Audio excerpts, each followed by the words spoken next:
Hello everyone. I'm going to share today about country living, just maybe one or two tips.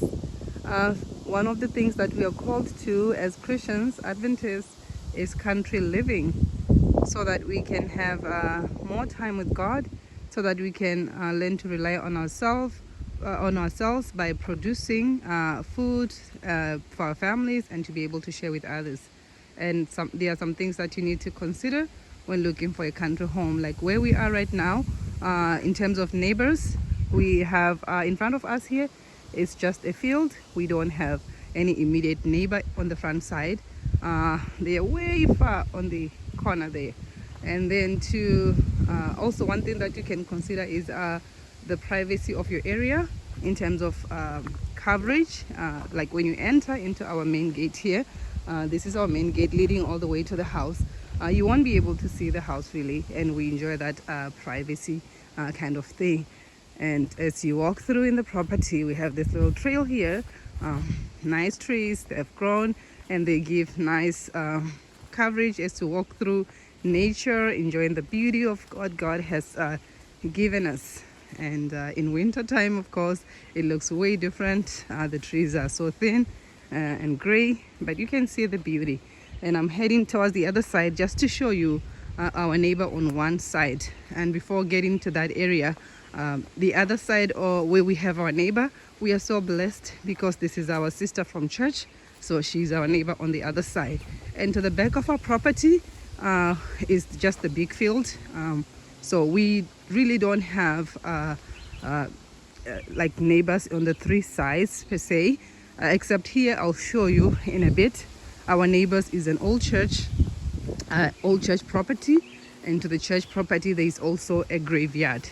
I know most Christians, they are still worried about the state of the dead. They still believe the dead will do something scary and terrifying. I realize that sometimes we don't really take God's word as it is. God has told us that the dead know nothing, the dead are sleeping. So that is what we know. And we've been living here for about 3 years now. And honestly, this is the best place, safest, quiet and calm.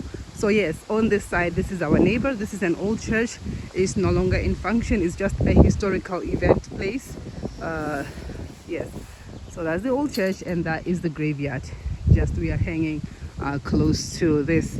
So it's very important to consider your location in terms of who your neighbors are, in terms of exposure from maybe the outside, those who may wander into your property.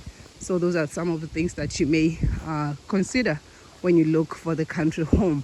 Of course, this may not be an ideal situation for everyone. You might have to work with what you have in terms of your finances, in terms of your location and area, and also in terms of proximity to your shopping centers and other areas where you need to get things. For us here, we are about an hour to the city, and the city, that is where we do most of our grocery shopping. So it's a good distance for us to go to the city, and it's a good distance for us when the team goes for mission work, like book distribution, to the nearest areas. So those are some of the things that you may consider as you look for country home. And let me just be quick to say, we are not moving to the country to hide or to shield ourselves from anything, but the reason we are moving to the country is so that we can have time to serve the Lord, so that we can have self-sufficiency by producing our food and be able to share with our families and our friends and anyone who will be in need, right? And also to have quiet time to experience God in a deeper way. Okay, so thank you everyone for enjoying this, and I'm sure you may be in the country right now, or you're looking for a country property. So God will bless you through whatever step of life you are in. Blessings, and bye for now.